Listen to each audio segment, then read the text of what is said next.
Harry n'a de cesse de faire parler de lui, même si la sortie de ses mémoires est loin derrière lui, et que leur vente se serait effondrée. Pourtant, les dernières actualités à son propos concernent bel et bien un livre, elle aussi. Celui de Robert Jobson, sobrement intitulé Notre roi, Charles III.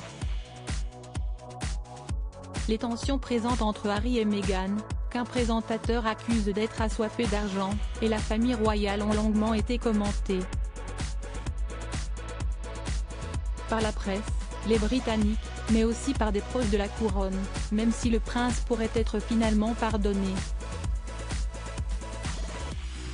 D'après l'auteur, qui cesse de confier dans son livre, certains se seraient même permis de se moquer ouvertement d'Harry, en le traitant d'otage de Meghan Markle. Il y a eu un moment où les responsables ont plaisanté sur le fait qu'Harry était victime du syndrome de Stockholm et qu'il était l'otage de Meghan, mais maintenant, la plupart ont juste l'impression qu'Harry a tourné le dos à tout ce qu'il a connu, a rapporté Robert Jobson.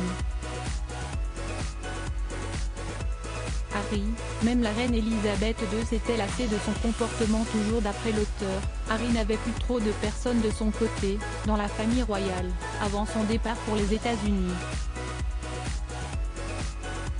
Pas même la reine, qui pourtant lui apportait un profond amour depuis toujours. Cette dernière avait malheureusement aussi fini par se lasser du comportement d'Harry et de sa femme, Meghan.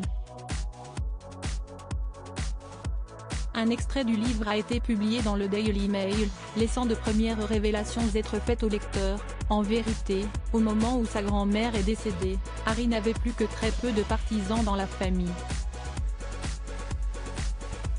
Même la reine, qui avait toujours eu une grande affection pour lui, a fini par se lasser de ses éclats. D'abord, elle s'était lassée des échanges volatiles entre Harry et son frère, qui avaient parfois lieu en sa présence. Ensuite, Harry et Meghan avaient commencé à critiquer publiquement à la fois la monarchie et les membres de la famille royale. À ce moment-là, la reine a été franchement mystifiée par le comportement du couple, le décrivant comme assez fou.